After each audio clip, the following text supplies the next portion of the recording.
Bonjour à toutes et à tous et bienvenue dans cette nouvelle vidéo dans laquelle on va parler de ça, la banlist qui a eu lieu cette nuit. Alors si vous êtes couché comme habituellement aux alentours de 22 h, vous n'étiez probablement pas au courant, mais sachez que lors du YCS Anaheim, que l'on a cast d'ailleurs en direct sur la chaîne, eh bien il y a eu une annonce un petit peu spéciale qui a été réalisée par Konami et qui nous a dit tout simplement que à la fin du tournoi, il y aurait l'annonce de la banlist.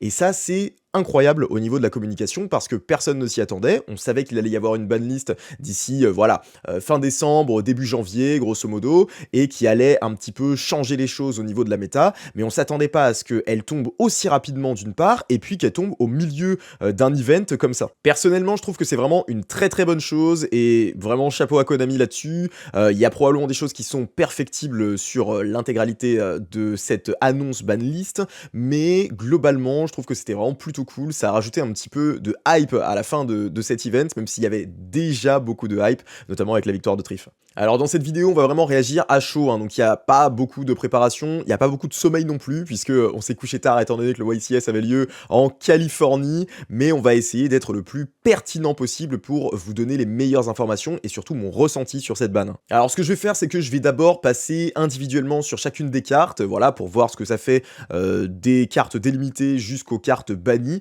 et puis ensuite on va passer sur un point de vue un petit peu plus global pour que je vous donne mon avis dans son ensemble sur cette ban. Alors la première chose dont on va parler, ça va être tout simplement les Dragon Rulers, ça a été les premières cartes qui ont été annoncées dans la déban, et on va être honnête, ça va pas faire grand chose. Les Dragon Rulers, ils étaient déjà sortis de la banlist dans un nombre d'exemplaires en fait tout simplement un petit peu moindre bien évidemment, mais ils n'ont pas fait d'étincelles ni quoi que ce soit, on les a vus dans aucun deck, et on peut estimer qu'ils vont pas forcément faire de folie, même s'ils sont totalement sortis de la ban. En revanche, il y a une carte qui est vraiment cool sortie de la ban, qui était à 2, et vous savez que je ne me rendais même pas compte qu'elle était à 2, dans ma tête c'était une carte qui était à 3, et là c'est Pancratops du coup qui, lors de sa sortie, était vraiment une carte qui était dominante, qui était prépondérante dans les stratégies, qui était extrêmement forte en go second.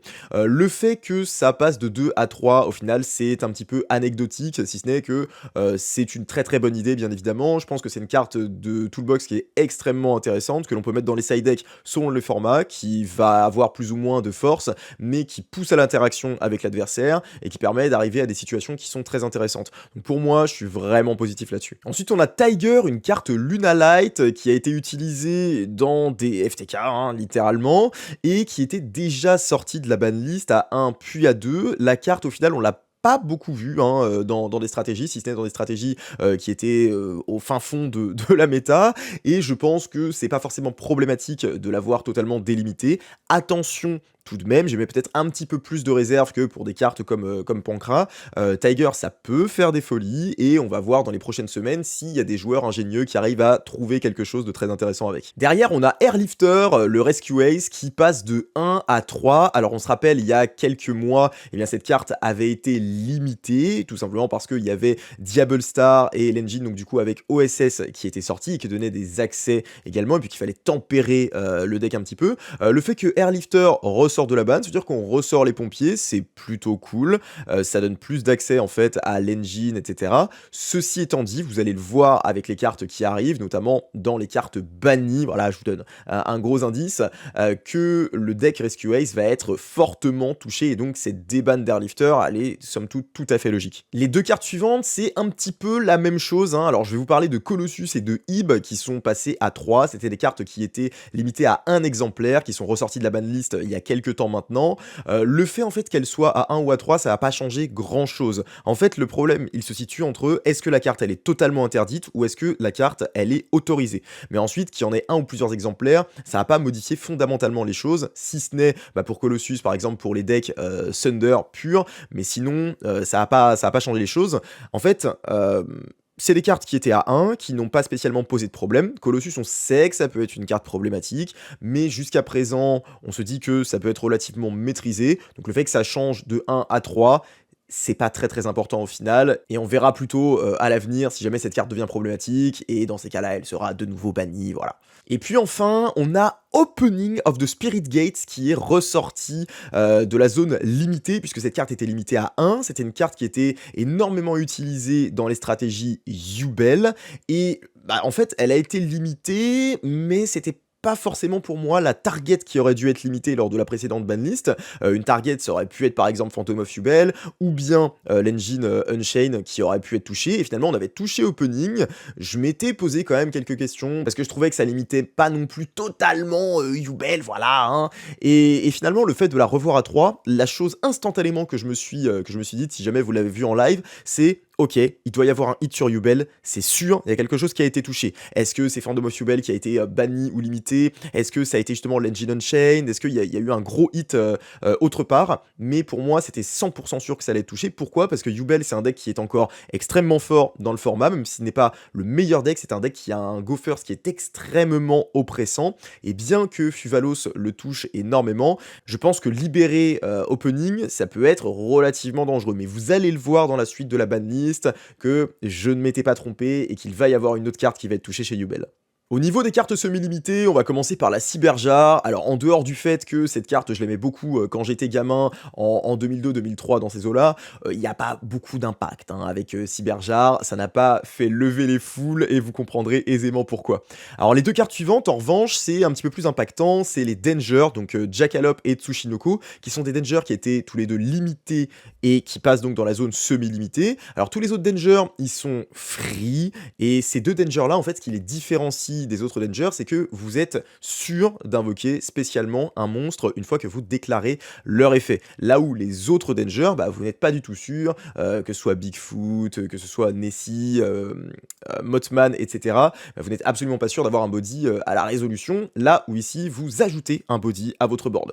C'est pas forcément un problème de les voir passer en semi-limité. Alors évidemment, il va y avoir des stratégies qui vont en profiter, mais j'attends de voir et potentiellement, à terme, voir ces deux cartes-là passer totalement délimitées, ça ne me choquerait absolument pas. Et la carte suivante, oi, c'est une carte qui m'a fait faire des cauchemars. C'est Eva qui était sortie de la banne donc du coup récemment et qui cette fois-ci est passée en semi-limité. Alors cette carte, quand j'y pense, je pense instantanément donc, aux stratégies elfes bien sûr, mais à Dritron. Dritron qui peut faire des folies avec Eva à 2 puisque on peut retrouver toutes les loops qui permettaient de faire Herald of Ultimateness et d'avoir un nombre de negate absolument affolant en main. Alors Eva, pour ceux qui connaissent pas, va vous permettre d'aller récupérer des elfes et Herald of Ultimateness c'est une carte qui en discardant un elfe va permettre d'annuler et détruire soit donc une magie piège, un monstre ou bien une invocation de monstre. Donc c'est vraiment extrêmement fort. Et donc du coup avec Eva vous allez récupérer derrière d'autres ressources pour pouvoir negate en continu ce que fait votre adversaire. Donc j'ai un petit peu peur à ce niveau-là. Ceci étant dit, la stratégie de Dritron aujourd'hui elle n'est plus aussi disons impactante qu'avant. Pourquoi? Parce qu'on va avoir énormément de end-trap bien évidemment dans les main decks, mais surtout des drolls qui vont être présents, des shifters qui vont être présents, des cartes également comme les Beasted qui sont maintenant dans la méta. Donc j'attends de voir ce que ça va donner, mais attention tout de même à Dritron, je suis pas convaincu qu'avoir Eva dans le jeu soit non plus une excellente chose. Et puis enfin on a Monkeyboard qui était limité et qui est passé en semi-limité.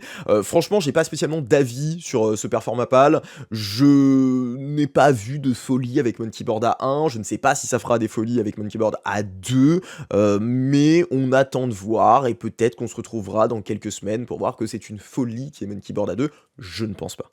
Et en passant sur la zone des cartes limitées, on tombe vraiment sur quelque chose de fou, vraiment. Je m'y attendais pas tant que ça. Je savais qu'il allait y avoir des hits sur les decks de la méta, mais là, sur ce deck-là, je pensais que Konami allait le laisser totalement tranquille.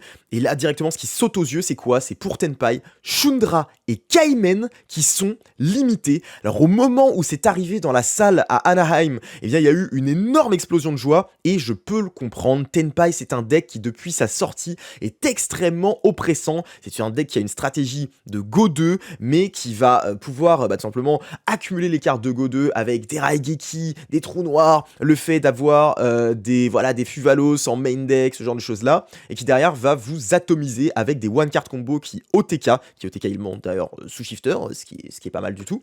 Et du coup, le fait que cette fois-ci, ils aient choisi de limiter, on touche encore une fois à la consistance de Tenpai après le premier premier hit qui avait eu lieu sur le terrain qui est une carte extrêmement oppressante également.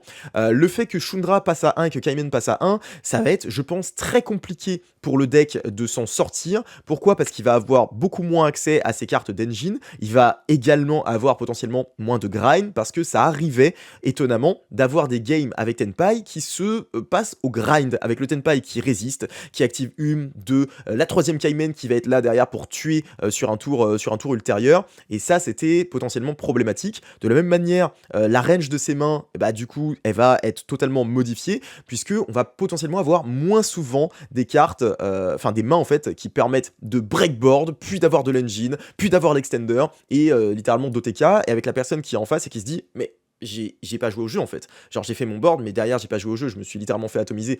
Donc le fait qu'ils aient touché Tenpai, personnellement, je suis très content. Je pense que Tenpai, paradoxalement, c'est une bonne idée. C'est une bonne idée d'avoir un deck qui est go second. C'est une bonne idée d'avoir un deck qui est budget pour les joueurs qui ne souhaitent pas dépenser énormément. Bien que, attention, il y a des cartes dans le deck qui coûtent cher si on veut le jouer full power. Il y a les Molcharmy évidemment, il y a les Impulse, mais on est capable en fait de jouer le deck à un bon niveau sans dépenser des tonnes. Donc ça c'est une bonne idée, mais peut-être qu'il y a un petit problème sur le design des cartes, et le fait que ça soit touché, je pense que c'est une très bonne chose. Il y a beaucoup de joueurs qui en avaient marre de Tenpai. Et la deuxième chose qui a été touchée, voilà, je vous en ai parlé un petit peu plus tôt dans la vidéo, quand on a regardé les cartes qui étaient délimitées, on a vu que Opening avait été délimité, et là, ça appelle un autre hit hein, sur Yubel. On pouvait pas juste laisser Yubel gambader comme ça, et cette fois-ci, c'est le hit pour moi qui aurait dû être réalisé précédemment, c'est le fantôme de Yubel qui passe à un exemplaire, qui passe donc en limité, et overall, je suis plutôt satisfait de ce hit-là. Je pense que c'est le hit qui aurait dû être réalisé dès le départ. Ça a potentiellement limité certaines de ses loops, et surtout, on va devoir faire un choix entre utiliser le Phantom of Yubel comme pièce de N-board et donc du coup le conserver et qu'il soit donc à part entière une interruption, même s'il aide bien évidemment à protéger la loupe, ou bien l'utiliser pour faire des cartes comme par exemple Varudras qui est également une autre interruption. Donc ça a forcé à avoir un peu plus de réflexion là-dessus. Attention, Yubel n'est pas mort du tout, Yubel reste un très bon deck, il n'y a pas de souci là-dessus, mais ça va un petit peu le tempérer, et je pense que ça le tempère d'une meilleure manière qu'avec Opening qui était limité. Et puis enfin, la dernière carte, c'est Zodiac Barrage. Alors, Barrage qui sort de la ban, c'est un petit peu anecdotique. Je m'attendais à ce qu'il y ait des cartes Zodiac qui sortent de la ban, mais je m'attendais pas à ce que ce soit spécifiquement Barrage. Je m'attendais plutôt à d'autres boss monsters, voilà, que vous pouvez imaginer assez facilement. C'est un non-événement, je pense, et on va attendre la banlist suivante. Peut-être que c'est un signe pour dire que Zodiac va revenir. Ça fait écho également à une stratégie actuelle, une stratégie que l'on voit avec le Dead Nader, qui est une carte donc Ryzil, qui fait à peu près ce que faisait Dridan, mais en mieux, littéralement. Donc je pense que Zodiac peut sortir de la ban, je pense qu'ils le font progressivement, mais qu'ils auraient pu être bien plus larges là-dessus, et qu'ils auraient pu sortir toutes les cartes, hein, globalement.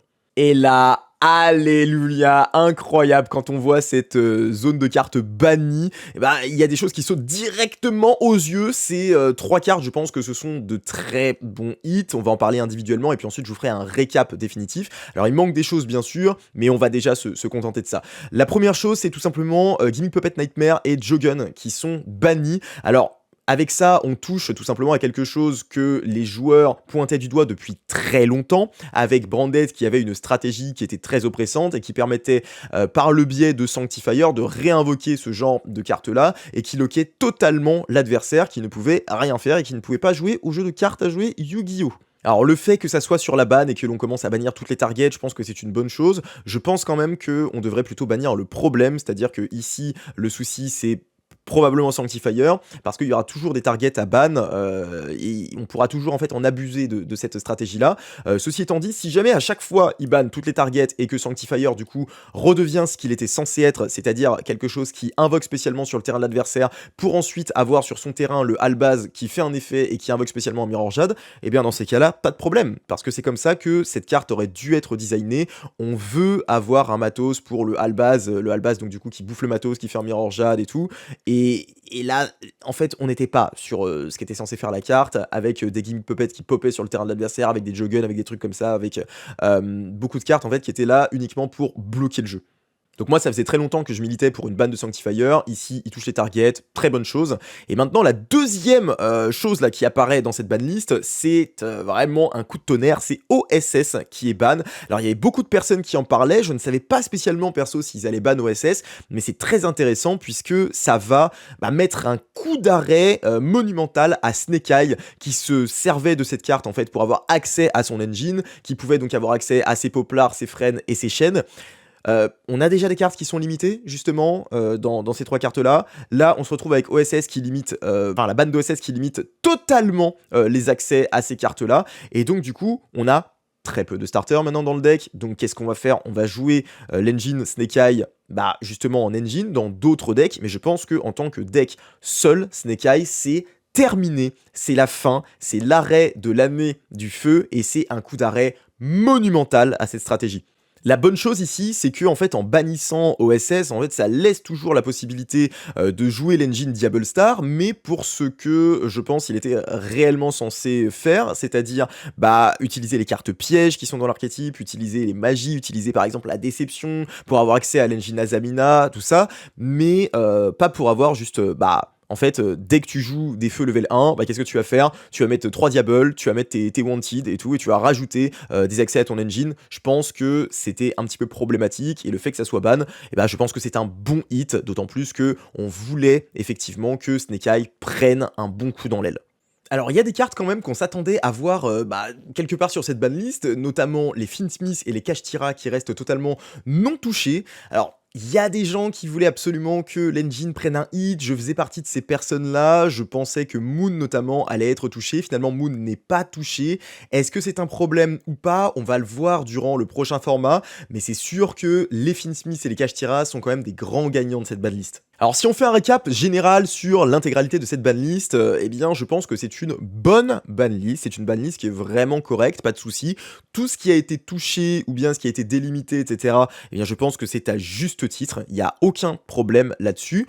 Ceci étant dit, je pense qu'il aurait fallu aller plus loin. Il y a potentiellement des cartes qui manquent sur cette banlist, il y a notamment les Floodgate Lingering qui vont peut-être imposer problème lors du prochain format. Je pense bien évidemment à des cartes comme Barrière Dimensionnelle, à des cartes comme Lancea, à des cartes comme Shifter, qui sont problématiques, qui peuvent définir un format, et peut-être qu'il aurait été judicieux de mettre ces cartes-là sur la banlist, étant donné que je pense qu'on est à pas grand-chose d'avoir un très très bon format lors des quelques mois qui arrivent, avec les deux decks qui débarquent, Ryzeal et Malice, et qui, tout simplement peuvent permettre d'avoir beaucoup d'interactions. On l'a vu lors du YCS. Ryzeal, si on remonte le board à l'interaction, c'est intéressant. C'est pas un board FTK, c'est un deck avec lequel on peut interagir, c'est un deck avec lequel on peut échanger.